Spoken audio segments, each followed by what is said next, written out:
네, 안녕하십니까. 안녕하십니까. 네. 새 집이 좋네요. 네? 네. 아, 아담하게. 네. 자. 오늘 어디 할 차례냐면, 행정처분, 거기 할 차례인데, 사실은 저희 교재는 어디부터 나가냐면, 포상금부터 할 차례입니다. 188페이지? 맞죠? 네, 거기서부터. 포상금부터 할 차례죠? 네. 포상금이요. 돈 주는 거예요. 칠판이 새 칠판이네요. 새 칠판 안 해요? 몰라요? 이게 느낌, 예? 쓰던 칠판이야? 아, 그래요? 자, 포상금 요게,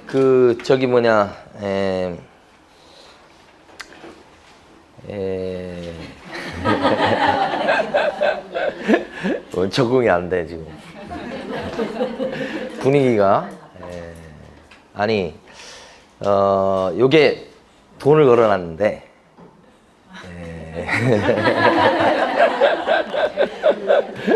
현장에서 보게 되면 무등록 중개업 하는 사람 많아요.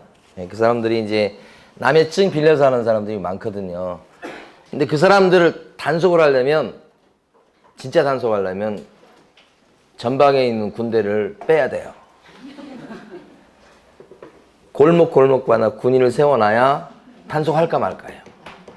왜냐면 이렇게 빌려서 하는 사람들이 빌려준 사람 도장 찍어가면서 대부분 하기 때문에 빌린 사람이 딱 이렇게 쓰고 있는 그 현장을 덮치지 않으면 찾기 힘들어요. 그러니까 단속하고 싶어도 구청이나 시청에 있는 그 몇 명 갖고는 단속이 불가능해요. 공무원 몇 명 갖고.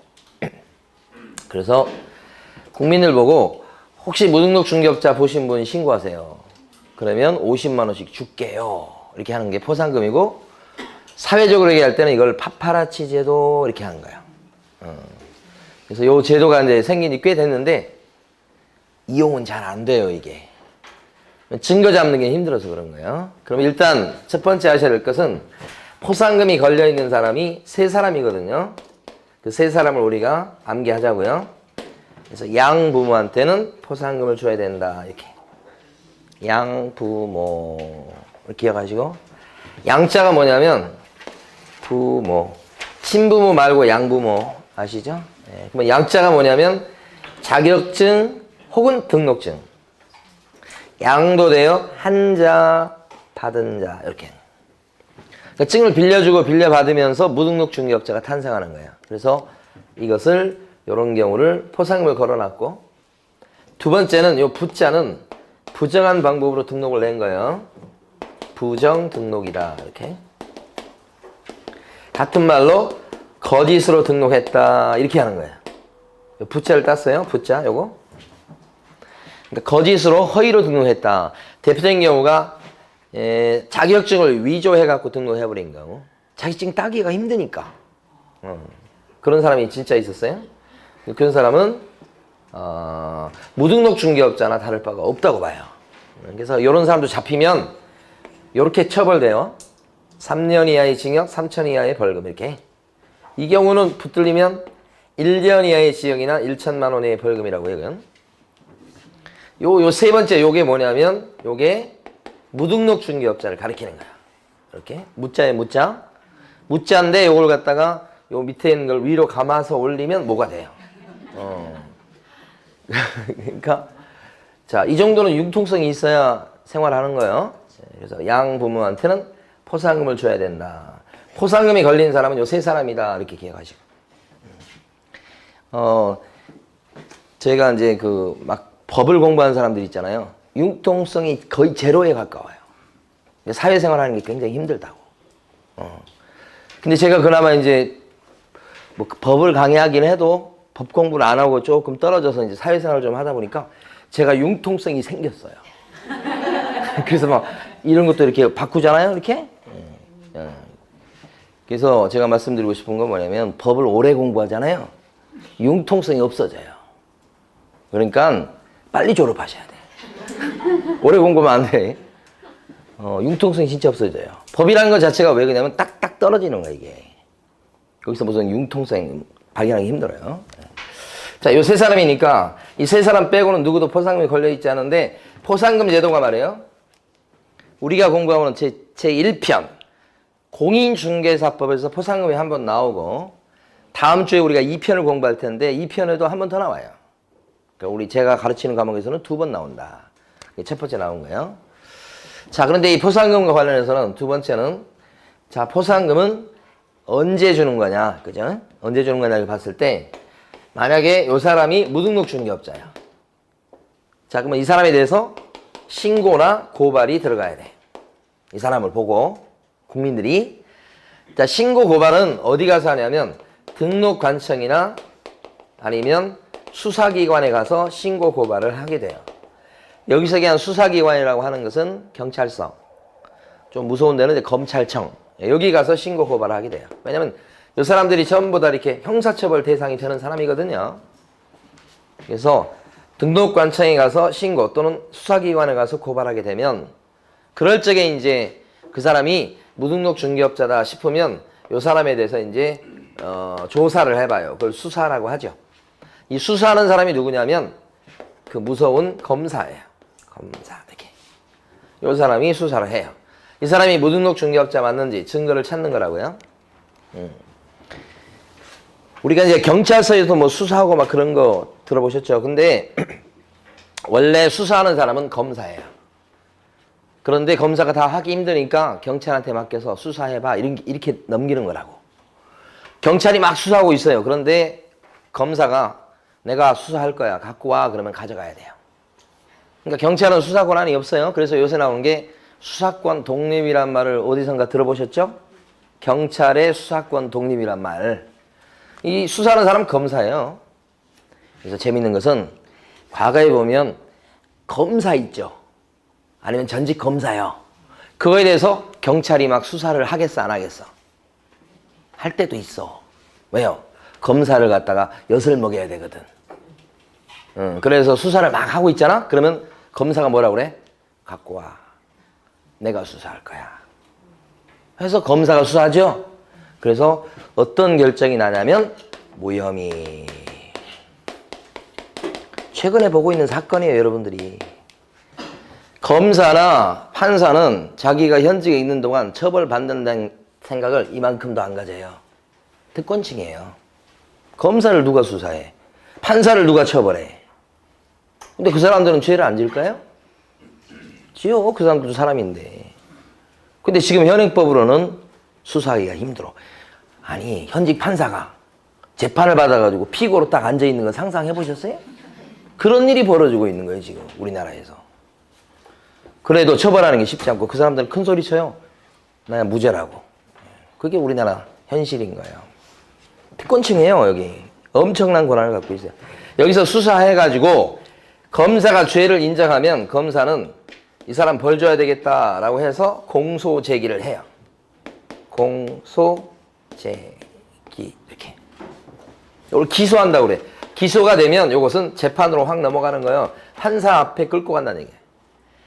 검사가 죄를 인정했을 때 공소 제기를 하지 않고 그럼에도 불구하고 검사가 봐주는 게 있어요. 기소유예예요. 우리가 판사 봐주는 것은 선고유예, 집행유예 이런 것을 결격사유 할 때 공부했죠. 검사가 봐주는 건 그 전에 봐줘버리는 거야. 엄청난 거예요. 그러니까 죄를 지었는데 죄를 물을지 안 물을지, 죄를 없는 거로 할지 그 권한을 여기서 갖고 있어요. 경찰도 아니에요. 대단한 권한입니다, 이게. 그래서 검찰 집단은 대통령도 안 무서운 거예요. 대통령은 뭐 잘못 안 할까? 대통령 주변 사람은 잘못 안 할까? 수사하면 되는 거예요. 국회의원들도 잘 보여야 돼요, 검사들한테는. 이게. 죄가 인정됐을 때 이렇게 한다고. 기소위원은 재판을 안 가는 거예요. 지켜보는 거야, 이거. 자, 그러면 우리가 관심을 갖는 건 포상금, 돈 받는 거야. 자, 이 사람이 무등록 중개업자임이 밝혀졌어, 수사를 통해서. 포상금은 언제 나오냐면, 포상금은 바로 공소 제기됐죠. 나와 돈 50만 원이. 그 다음에 기소유예 결정이 났어. 그래도 죄를 인정한 거예요 검사가? 나와 이게. 검사가 죄를 인정하면 나온다고. 근데 검사가 수사해보더니만 혐의가 없다고 결정을 했어. 무혐의 처분 또는 결정을 했어. 그러면 안 나와. 죄가 없다고 인정한 거니까 그래요 검사가. 그런데 이거 있죠? 검사가 기소를 하거나 기소유예 결정을 내렸는데 그 전에 신고 고발이 들어갔거든. 신고 고발했더니 구청에서 또는 시청에서 공무원이 그렇지 않아도 우리가 조사 중이다 그래요. 그럼 김새는 거예요.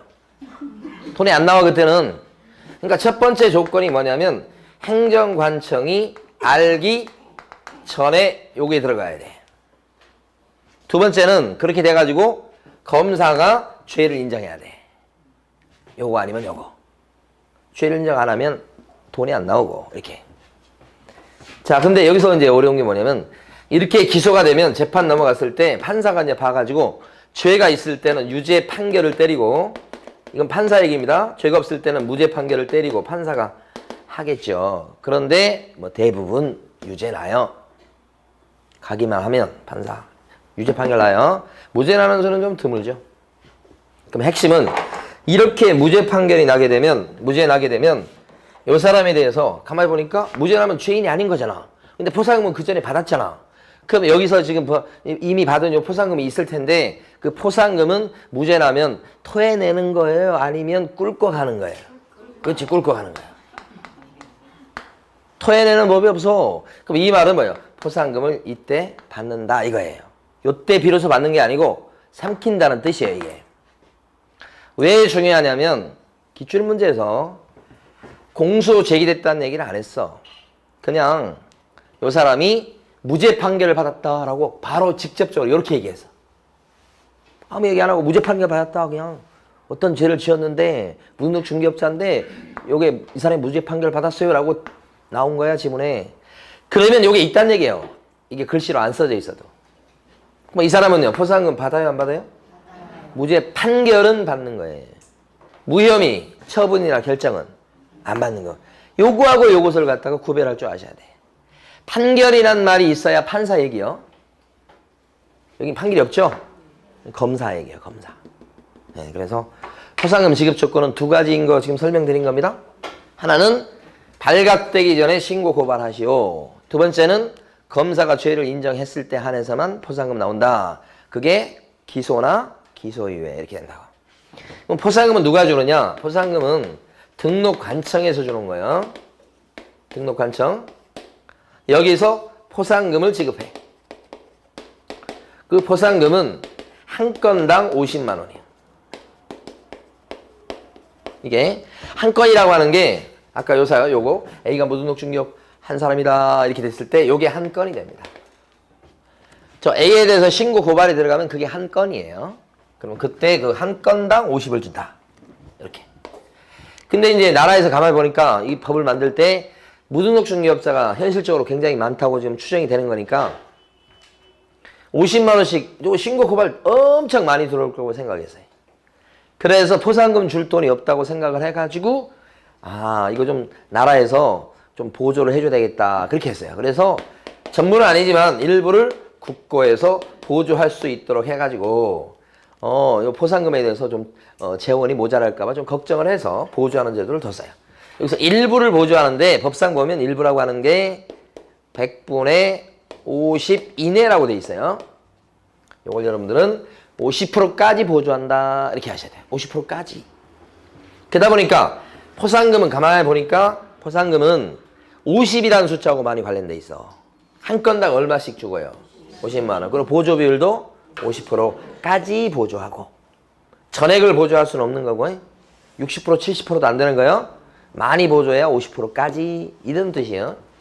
이랬을 때 이제 등록관청은 검사가 기소했는지 기소유예했는지를 조회한 뒤에 두 가지 결정 중에 하나가 내려져 있어. 그러면 지급 결정을 내리고 등록관청에서 조회하고 나서 지급 결정을 내리고 그때부터 한 달 이내에 준다 이렇게 돼 있어요. 요 한 달을 잘 물어봐요. 1개월 내 지급 이렇게. 자 이제 세 번째는 세 번째까지 했어요. 네 번째는 여러 명이 신고 고발했을 때예요. 여러 명이 자, A라는 무등록 중개업자가 있는데 이게 한 건이죠. 그런데 B라는 사람과 C라는 사람이 신고 고발했다. 이 B하고 C가 어떻게 신고 고발했냐면 B, C 이 두 사람이 같이 가서 신고 고발했어. 이 무등록 중개업자에 대해서 같이 이걸 공동으로 신고 고발했다고 그래. 그러면 포상금 50만 원을 어떻게 주느냐? 똑같이 2등분해서 나눠줘요. 이렇게. 그래서 같이 신고했을 때는 똑같이 나눠주는 거.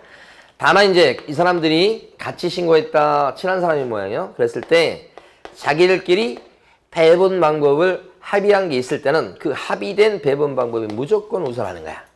그러니까 B하고 C가 둘이 얘기를 할 적에 B가 40, C가 10만 원 요렇게 합의하면 그대로 주면 돼. 어차피 나라에서는 한 건당 50이니까 이 건에 대해서 50만 원만 나가면 되는 거니까. 자기들이 어떻게 나눠 갔는지는 뭐 상관할 바 아니지. 그래서 합의가 무조건 우선이다. 근데 B하고 C가 이렇게 같이 신고하는 게 아니고 따로따로 신고 고발할 수도 있어. 모르는 사이에요. 그랬을 때는 각각 신고 고발하는 경우인데 이때는 포상금 어떻게 주느냐면 둘 중에 1등으로 신고 고발한 사람한테 다 50만 원 주고 끝내. 요게 두 번째죠. 따로따로 신고 고발했을 때는 뭐예요? 1등한테 몰아준다 이 뜻이에요. 그런데 각각 신고 고발했을 때 이렇게 되는데 기가 막히게 조문에서는 이렇게 나왔으면 참 이해하기 쉬울 텐데 조문에서 어떻게 쓰냐면 2건 이상의 신고 고발이 접수했다고 조문은 써. 그래놓고 최초로 신고 고발한 사람한테 준다. 요때는 이렇게 준다라고 조문이 돼 있어. 근데 2건 이상 이렇게 하면 2건이 이거 한 건, 이거 한 건을 의미하는 것 같아. 그럼 이건 뭐예요? 한 건당 50이라며. 이 건하고 이 건은 다른 의미야. 다른 의미인데 우리 글씨로 봤을 때는 똑같잖아 이게. 그러니까 이거 봤을 때 이걸 갖다가 이렇게 해석하는 것이 어려워요. 그러니까 이렇게 썼으면 좋을 뻔했는데 그 조문이 이렇게 돼 있어. 시험은 조문을 물어봐요. 그러니까 조문에 보면 2건 이상의 신고 또는 고발이 접수했다 이렇게 됐을 때 이렇게 나오면 누구한테 보상금을 준다고요? 최초로 신고 고발한 사람한테 준다. 이렇게. 그래서 암기해버리는 것이 제일 편한 거야. 그래서 2건 나오면 뒤에는 무조건 뭐라고 그래야 돼요? 최초. 2건. 최초. 암호 같은 거. 참새 그러면 짹짹. 뿅아리 그러면 삐약삐약. 그렇게 2건 최초. 이렇게 됐어요. 교재에서 보시면 188페이지 보시게 되면 박스에 있는 파란 박스에 있는 세 가지요. 1번이 무등록 중개업자네요. 이렇게 읽어보면 등록하지 않고 중개업을 한 사람이니까 2번이 부자를 딴 겁니다. 부정 등록자예요. 188페이지에 지금. 자, 그 다음에 세 번째 3번이 뭐냐면 자격증이나 등록증을 딴 사람한테 양도되어 하거나 다른 사람으로부터 양수되어 받은 자 이렇게 돼 있죠. 3번이 양자를 따서 암기한 겁니다. 그래서 요 세 사람 우리가 암기할 때는 양부모 해서 암기했던 거잖아요.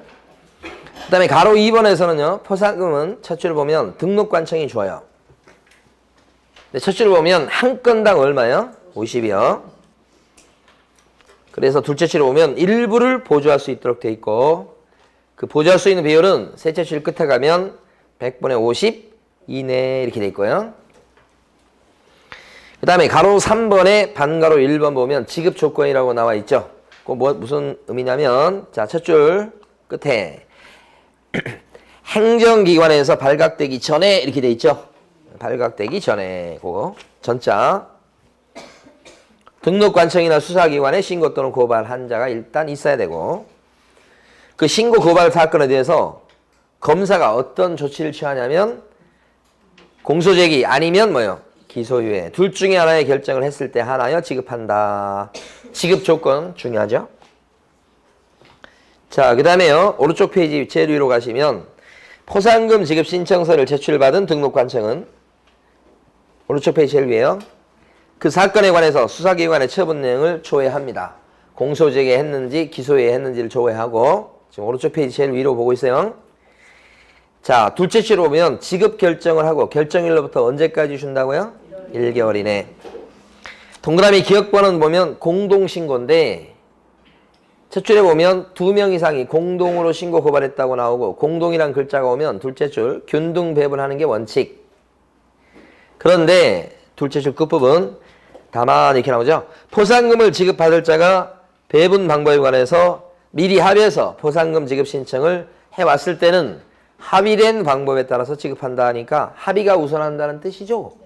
그래서 됐고 동그라미 니은 번은 개별 신고라고 했는데 이게 각각 신고하는 거예요. 근데 조문은 개별 신고란 말이 없어요. 밑에 두 줄 보면 등록관청은 하나의 사건에 대해서 2건 이상의 신고 또는 고발이 접수했을 때 이렇게 나와버려요. 조문대로 2건 나오면 뒤에는 어떤 말이 와야 돼요? 반드시 최초로 신고 고발한 사람한테 포상금을 주더라.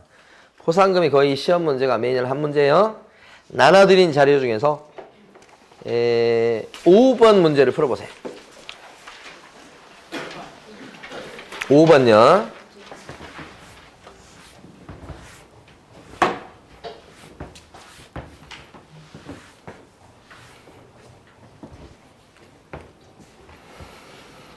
자, 5번에 1번은 등록관청이 포상금 주는 건 맞는데 거기 보면 둘째 줄에 모두에게 지급한다는 게 옳지 않습니다. 왜냐하면 2건 이렇게 나왔을 때 최초로 신고 고발한 사람 한 사람한테만 주는 경우가 있지요. 그래서 모두란 말이 옳지 않고 그 다음에 2번 같은 경우는 국장이 주는 거 아니거든요.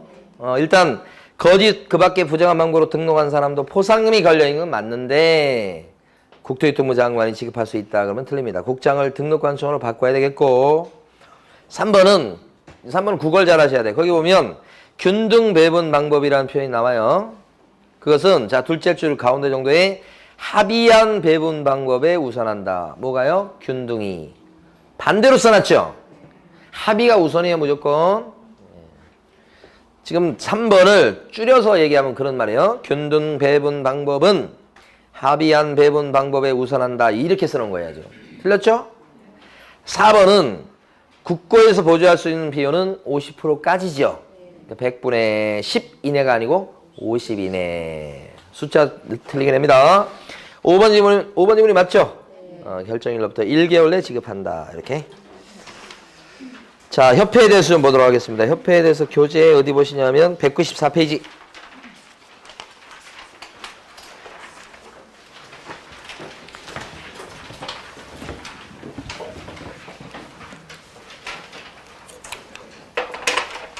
(194페이지) 협회에 대해서 보겠습니다. 협회는 명칭 자체는 공인중개사협회예요.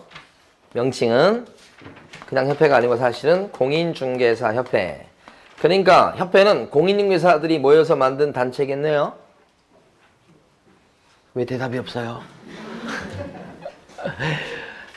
공인중개사협회지만 공인중개사가 모여서 만든 단체가 아니에요. 자, 누구냐면 부동산 사장님들이 모여서 만든 단체예요. 사실은 공인중개사란 말과 개업 공인중개사란 말은 같은 말이에요? 다른 말이에요? 다른 말. 근데 이거 일반인들은 구별 못합니다. 그냥 공인중개사 그러면 부동산 사장님으로 바로 연결이 돼버려요. 국토부에 있는 공무원들도 얘기를 하다 보면 공인중개사가 그냥 부동산 사장님이에요. 용어를 그러니까 그분들도 공부를 좀 해야 돼. 용어 공부를 안 한 거예요. 그냥 일반 사회적 상식으로 얘기하는 거야. 공인중개사 사장님 이렇게 생각하는 거야. 왜 그걸 알 수 있냐면 뭐 만나서 대화해봐도 그렇지만 보도자료 같은 거 나오면 뭐 공인중개사가 어쩌고 이런 얘기를 굉장히 많이 해. 근데 사실은 정식으로 얘기하면 그 공인중개사 얘기 아니야. 개공 얘기지. 그래서 일반적으로 쓴 말하고 좀 틀립니다. 그래서 이렇게 붙여놓잖아. 개업 공인중개사 협회라고 안 하잖아. 개공협회라고 안 하잖아. 이렇게 하지. 일단 이렇게 붙어 있어도 이 사람들이 모여서 만든 단체다 이런 거예요. 개공. 그런데 문제는 부칙개공이지. 부칙개공이 어떤 사람이에요? 복덕방 할아버지죠. 자, 부칙개업 공인중개사는 공인중개사다 아니다? 공인중개사가? 아니야. 증이 없으니까.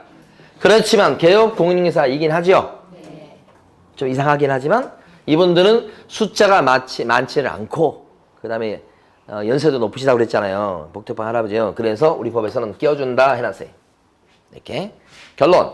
부칙개업 공인중개사는 공인중개사 협회 회원이 될 수 있다. 이렇게 되는 거예요. 어쨌거나 이런 협회는 가만히 보면 사람이 모여서 만든 단체니까 우리 재단법인이라고 안 그러고 뭐라고 불러요? 사단법인이라고 부른다. 사단법인, 아이고, 재단법인 이런 거 배우시죠? 민법시는 안 배우시나요? 사단법인. 그러니까 사단법인이요? 영리 단체요? 비영리 단체요? 그렇지. 비영리 단체라고 막 우기셔야 돼. 비영리 사단법인 이렇게 돼. 그래서 이거 왜 의미가 있냐면 이게 협회 관련해서 조문이 꽤 많긴 한데 공인중개사법상의 협회 관련 규정이 혹시라도 모자르면 없는 조문이 있을 때는 민법 중에서 사단법인에 관련된 규정을 끄집어다 갖다 쓸 수 있다. 왜? 피가 통하니까. 성질이 같으니까 이런 사단법인의 성격을 띠니까 그렇다 이 말이에요. 그때 의미가 있는 거예요. 그게 요게 민법 중 어떤 규정을 적용한다고요? 사단법인, 뭐 재단법인, 조합 이렇게 틀리게 낸 거예요. 몇 번씩. 예? 자, 그러면 협회다 그랬을 때 협회를 설립하는 절차가 몇 단계 절차인가? 설립하는 절차가 4단계야. 그 4단계 절차가 처음에 정관을 만들고요. 그 다음에 창립총회를 열고요. 그 다음에 설립인가를 받고요. 마지막에 설립 등기를 하게 되지요. 그래서 협회를 만드는 절차는 요 4단계 절차예요. 정, 창, 인, 등 이렇게 4단계 절차. 4단계 절차. 정관 작성, 창립총회, 설립인가.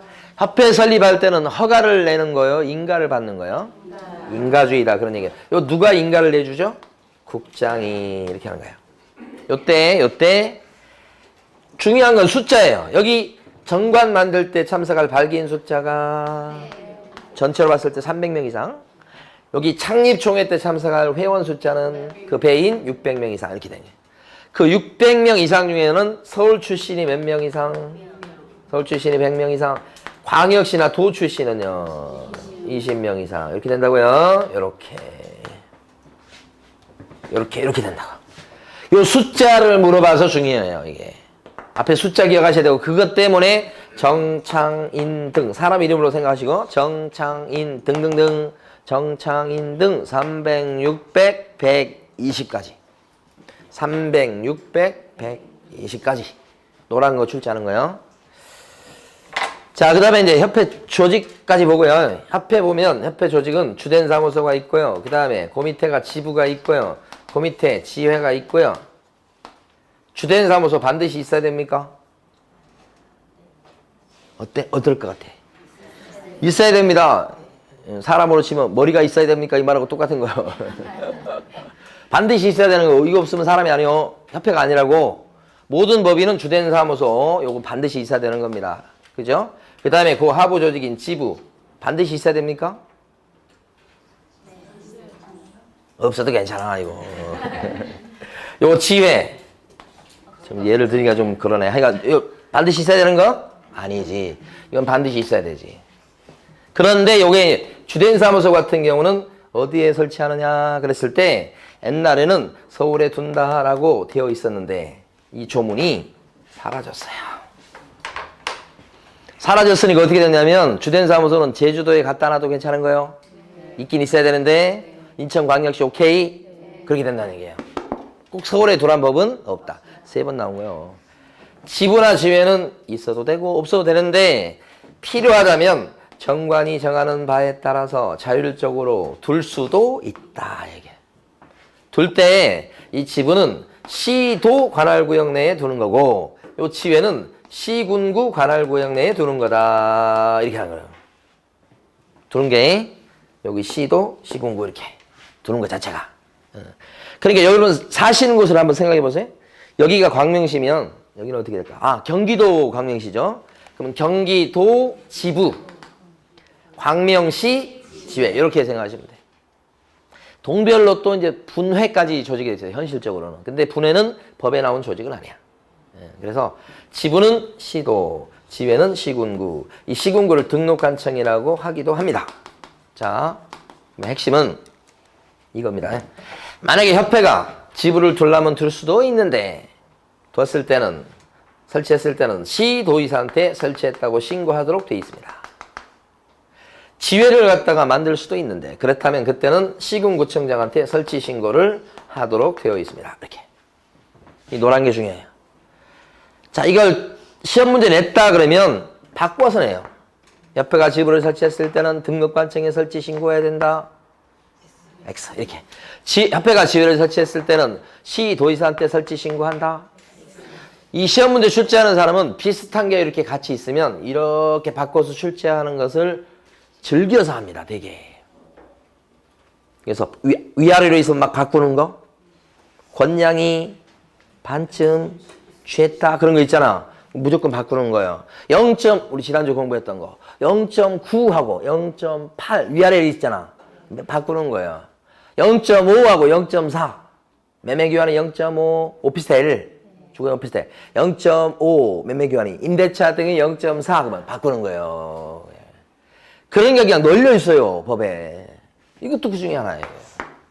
바꾸는 거 비슷한 게 여기까지가 이제 조직이야 조직. 이렇게. 자, 업무는 좀 이따 보도록 합니다. 자, 교재에서 보면 교재 정리해 보면 일단 194페이지 제1의 첫 줄은 가로 안에 보면 부칙개혁 공인중개사를 포함한다라고 둘째 줄까지 나와 있죠. 그거 부칙개공도 공인중개사 협회 회원이 될 수 있어요. 그렇다고 해서 여기 보면 개혁 공인중개사가 반드시 협회 회원으로 가입을 할 의무가 있는 건 아니에요. 가입해도 되고 안 해도 되고 뭐 그런 거죠. 네, 그런 거고. 가로 2번에 보면 둘째 줄에요. 협회의 성격은 비영리단체인데 사단법인이다. 이렇게 둘째 줄 끝부분에 나오죠. 따라서 셋째 줄 보면 만약에 조문이 없다면 민법 중 사단법인에 관한 규정을 어떻게 한다고요? 적용한다. 이렇게 하는 거지. 자, 가로 3번에 보면 협회의 설립 절차는 정창인 등 숫자 외우려고 그걸 암기한 거예요. 정창인 등 300, 600 이렇게.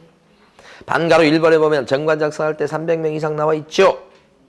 반가로 2번에 장립총회 때는 자, 첫 줄 끝에 600명 이상의 회원이 참석해야 된다는 얘기 나와 있죠. 그리고 동그라미 2번을 보면 그 중에 서울 출신은 몇 명 이상? 100명 이상. 광역시도 출신은 20명 이상. 숫자 봐두시라 이런 얘기.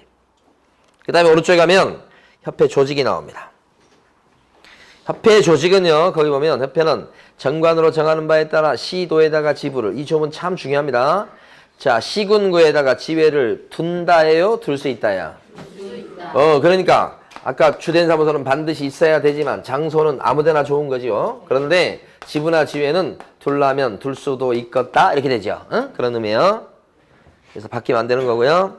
그래서 가로 2번에 보면 협회가 지부 또는 지회를 설치했을 때 지부라면 시도의사한테 신고하고 지회라면 누구한테 신고하고 등록관청에 바뀌면 안 되는 거. 자, 네모 3번요. 총회에서 뭘 의결했습니다. 그러면 총회에서 의결한 내용은 지체 없이 누구에게 보고해라? 요거잖아요, 여기요. 협회가 무슨 총회를 열어가지고 총회에서 이렇게 저렇게 하기로 해서 결정했죠. 그러면 개혁, 여기 아니군요. 국장 있죠, 국장. 이 협회에 대한 감시 권한이 있는 게 국장이에요. 그래서 국토교통부 장관한테 요렇게 보고하도록 합니다. 언제까지 보고하라고요? 지체 없이를 물어봐요. 시험에서는 여러 번 물어봤어요. 지체 없이 보고하면 우리 국장이 어떻게 하려고요? 감독하려고요. 감시하려고요. 그런 뜻입니다. 지체 없이 보고입니다. 지체 없이 보고. 여기를 물어봐요. 자, 그 다음에 네모 4번에 협회 업무가 나와 있죠. 자, 협회 업무를 보도록 하죠. 협회 업무는 크게 두 가지로 나뉩니다. 첫 번째는 원래부터 협회 업무로 되어 있는 본래 업무다. 아니면 이걸 다른 말로 고유 업무다. 협회 고유 업무다. 법에 써져 있는 고유 업무다. 요게 있고 원래는 협회 일이 아닌데 협회가 또 맡아서 하는 업무가 있을 수 있죠. 그걸 뭐라고 그래요? 수탁 업무입니다. 이렇게 할 수 있어요. 수탁 업무. 우리 교재에 보면 밑에요. 반가로 1번에 고유 업무라고 나와 있고 그게 몇 가지냐면 7가지가 박스 안에 있죠. 그거랑 밑에 수탁 업무가 있는데 수탁 업무에 해당되는 것 중에서 요게요. 다음에 업무를 위탁할 수 있다 이렇게 되는데 뭐가 대표적일까요? 그냥 교육이라고 하시면 안 되는 거고 자, 좀 이따 말씀드릴게요. 실무교육 이렇게 해야 돼요. 그 다음에 연수교육 이런 거요. 원래 연수교육은 누가 하는 건데요? 법상 시도의사가 하는 거잖아요. 네, 시도의사가 안 하고 협회에 맡긴다 이 뜻이에요. 직무교육 이런 것들은 바로 협회 일이 원래 아닌데 협회가 또 맡아서 하는 업무다 이렇게 돼요. 그런데 자, 법상 협회 일이 아닌데 협회가 또 맡아서 하는 업무 중에, 그죠? 그 업무 중에 시험 시행이라고 거기 나와 있나요? 네. 밑에 이런 일이 발생하면 안 됩니다. 협회에다가 시험 시행기관의 장인 시도지사가 나 골치 아파서 시험 시행 못하겠다. 협회 너희들이 알아서 다 뽑고 채점도 하고 하니까 알아서 다 알아서 하라. 이렇게 위탁을 할 수도 있다는 거예요. 이 조문이 언제 생긴 줄 아십니까? 너무 오래돼가지고 언제 생겼냐면 15회 때 생겼어요. 15회 때가 어떤 때인 줄 아십니까? 1000명 합격했을 때입니다. 그때 과천에 있는, 지금은 저기 세종시로 갔지만 과천에 있는 국토부 건물 유리창이 다 박살났습니다. 그래서 그리고 나서 만든 조문입니다, 이게. 시험이 어렵다고 해가지고 그때 막 그랬던 거 아니에요. 그러니까 우리 국토부에서 뭐 다 귀찮다. 협회에다가 맡겨갖고 알아서들 뽑고 뭐 이렇게 해라. 그렇게 한 거예요. 그때 국토부가 삐졌어요. 그래서 이렇게 해놓은 거예요. 조문을 만들어놔서 그때 생긴 조문이 진짜. 근데 한 번도 협회에다 맡긴 적은 없고 앞으로도 맡기기가 쉽진 않을 거다. 그죠? 만약에 인원을 막 많이 시험 보는 인원도 줄고 뭐 몇 명 안 뽑고 그렇게 되면 그때는 맡길 수 있어. 근데 지금 인원이 막 20만 명, 30만 명인데 그 협회에다 맡겼다가 협회에서 문제를 지독하게 어렵게 내가지고 합격생이 확 줄어들면 어디가 박살날지 몰라, 이번에는. 그 법상은 돼 있는데 현실적으로 못 맡긴다 이 말이에요. 자, 위에 있는 본래 업무 보면 본래 업무가 1번부터 7번이 있는데 이번에 좀 관심을 가질 것은 몇 번 업무냐면 3번 업무입니다. 밑줄 읽어보시면 3번에 뭐가 나오냐면 뭐라고 나와요? 회원의 자질 향상을 위한 뭐가 나옵니까? 지도. 또 뭐가 나옵니까? 교육이라고 그러면 안 된다고 그랬었잖아요. 밑에서 여기서. 여기가 교육이 또 나오잖아요. 그 뒤에 또 뭐가 있어요? 연수가 나오죠? 이렇게. 그래서 교육, 연수 이것은 본래 업무예요? 아니면 수탁 업무예요? 본래 업무. 예하고 여기가 성질이 틀려요. 여기서 얘기한 교육이나 연수는 어떤 거냐면 풍수지리 교육 이런 거예요. 풍수교육이 같은 거예요. 이 하나 하시다 보면 이제 자기가 요 분야에 대해서 좀 공부하고 싶다 그런 분야가 있어요. 그러면 협회에다 막 전화해서 막 그런 강좌 있냐고 물어봐. 그러니까 협회가 그 전화를 받다 보면 이제 강좌를 깔아요. 풍수교육, 경매교육. 자, 뭐가 있냐면 또 간간히 하는 것 중에 재개발, 재건축이 있어요. 또 재개발, 재건축이 한참 인기가 있고 막 그랬을 때는 여기 막 미어 터졌어요. 그래서 막 요 수강료가 뭐 한 막 50만 원, 많은 70만 원 이래요. 그 교육입니다, 이게. 향상을 위한 교육. 근데 이거 뭐예요? 사무실을 차리거나 오픈하거나 취직하거나 그때 일하는 중에 그냥 의무적으로 받아야 되는 교육들 아니에요. 어떻게 보면. 이런 교육은. 교육비가 싸죠. 뭐 실무교육비라고 해봤자 뭐 15만 원 정도. 연수교육비는 뭐 6만 원, 8만 원 이러고 앉아있으니까. 직무교육비는 더 싸겠죠. 얘하고 얘는 비교가 안 됩니다. 싼 거. 얘를 갖다가 수탁 업무라고 하면 큰일 나요. 별표까지 해주시고.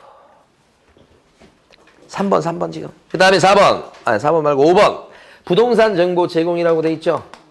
부동산 정보 제공이에요. 그러면 이건 협회 고유 업무에 들어갑니다. 그래서 협회가 거래 정보망을 설치 운영하고 있지요.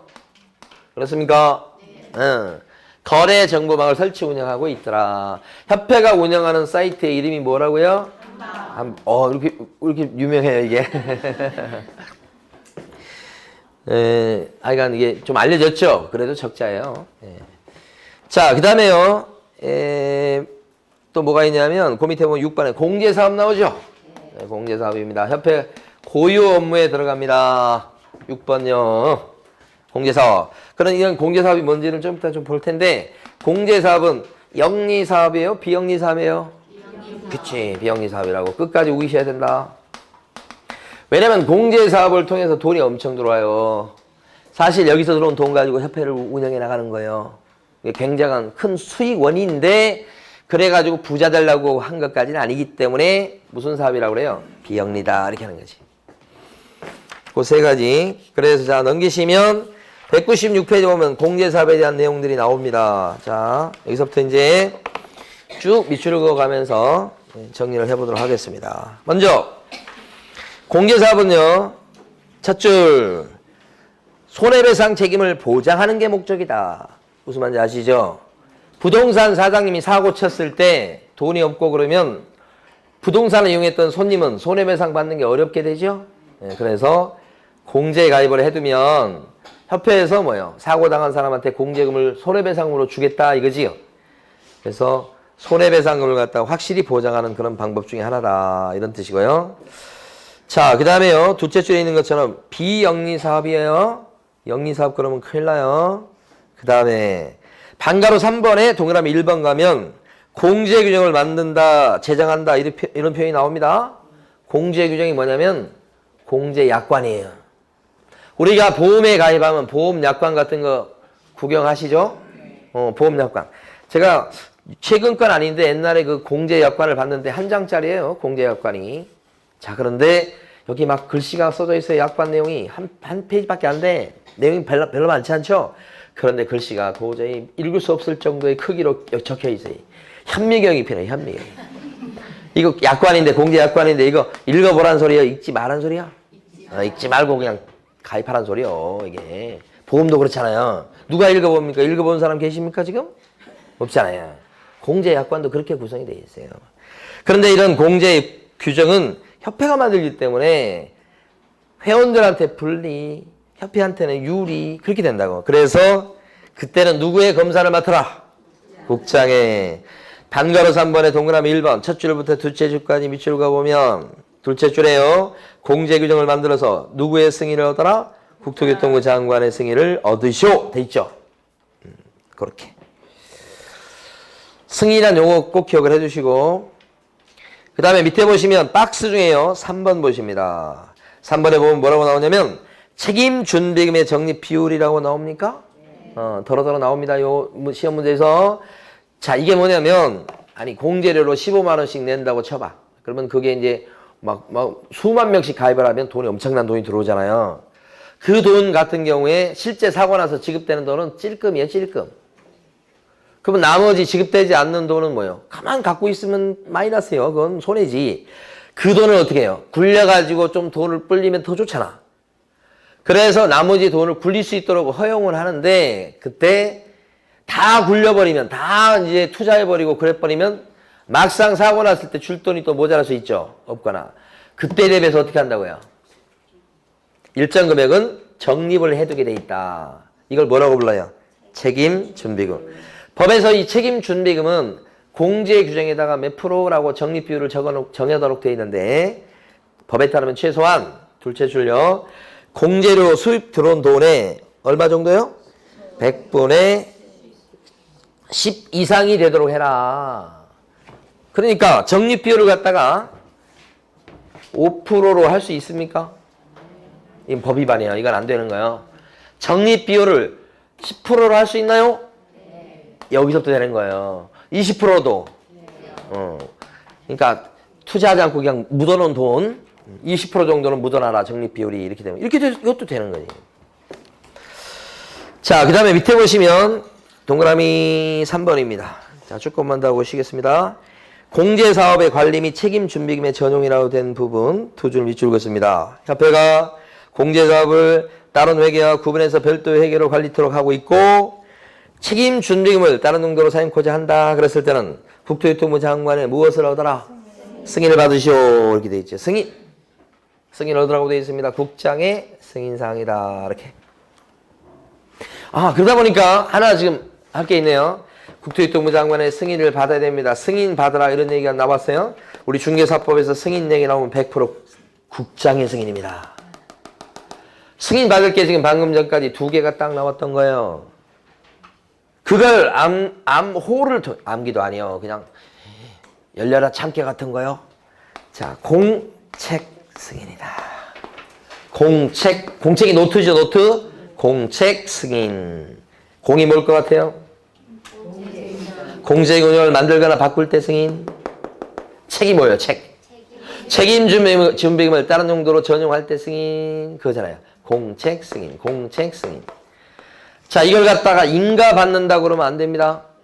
용어를 주의하세요. 인가가 아니고 뭐예요? 승인. 설립할 때가 뭐예요? 인가. 그 다음에 여기는 공책은 승인. 인가라고 나오면 틀린 거. 이렇게 돼. 자, 그러면서 오른쪽 페이지 가면 두 번째 파란 박스가 있습니다. 거기까지 보실 거예요. 두 번째 파란 박스 보면 지급 여력 비율이라고 나오나요? 아, 지급 여력 비율이다. 그죠? 예. 여력이라고 하는 거예요. 예. 그래서 여력 비율이 어떻게 돼요? 100분의 100 이상. 100분의 100 이상이죠? 예. 그래서 기억하실 때 여력이니까 집안이 빵빵하다. 100 빵빵하다. 집안이 빵빵해요. 그러죠. 저희 학교 다닐 때 고등학교까지는 잘 몰랐는데 대학교를 딱 가니까 저희 정원이 저희 학과 정원이 160인가 그랬어요. 그런데 뭐가 있냐면 정원외라고 들어보셨어요? 정원외로 받아주는 학생들이 한 뭐 20%인가 뭐 한 20, 30명 있어요. 그 누구냐 그러면 외교관 딸. 저희 학교에도 있었어요. 외교관 딸. 아버지가 외교관이야. 그 다음에 또 뭐야 상사 주재원 아들 이런. 이건 정원하고 관계없이 뽑아주는 또 학생들이야. 그러면 그 사람들은 들어올 때 이제 학교에다 뭘 내냐면 무슨 기부금 같은 걸 내. 그래서 들어와. 그러니까 처음에는 뭐 정원 왠지 진짜 그건지 잘 모르잖아요. 다 그냥 친구지. 그런데 희한하게 된 게 정원 왜 이렇게 되잖아요. 근데 그걸 어떻게 하게 되면 걔가 그때는 자가용도 없는데 막 자가용을 몰고 오고. 그 다음에 막 옷을 입고 왔는데 옷이 우리나라에서 보지 못하는 옷을 입고 오고. 어떻게 봤을 때는 거의 거지 같은 옷인데 막 수백만 원 한다는 거야. 얘기 들어보니까 아버지가 뭐 외교관이고 막 이런 얘기 들리잖아요. 이렇게. 그 나중에 보면 정원회야. 정원회. 집안이 엄청 빵빵해요. 공부에는 관심이 없어요. 그냥 졸업에만 관심이 있어요. 그냥.